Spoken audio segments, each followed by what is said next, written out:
చెట్లన్నీ ఎండిపోయి మోడ్లాగా ఉంటే రేల చెట్టు మాత్రం బంగారు వర్ణపు పువ్వులతో కనువిందు చేస్తుంది. ఫ్యాబేసి కుటుంబానికి చెందిన ఈ మొక్క యొక్క శాస్త్రీయ నామం క్యాసియా ఫిస్టులా.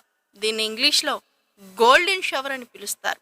తేమ ఎక్కువగా ఉండే ప్రదేశాల్లోనూ దట్టమైన అటవీ ప్రాంతాల్లో కనిపించే ఈ చెట్టులో ఉండే ఆయుర్వేద సుగుణాల గురించి తెలుసుకుంటే మీరు ఆశ్చర్యపోతారు. రేల చెట్టు ఆకులు, పువ్వులు, కాయలు, బెరడు ఇలా అన్నీ ఆయుర్వేదంలో విరివిగా వాడతారు. గిరిజనులు రేల ఆకులను, పువ్వులను పచ్చడిగాను, పప్పుగాను వండుకొని తింటారు. దీనివల్ల తిన్న ఆహారం త్వరగా జీర్ణమై మలబద్ధకం సమస్య తీరిపోవడమే కాక అధిక శక్తి లభిస్తుందనేది వీరి నమ్మకం. నొప్పి, వాపు సమస్యలతో ఇబ్బంది పడుతుంటే రేల ఆకులను మెత్తగా నూరి నొప్పి ఉన్న ప్రదేశాల్లో బాగా మర్దన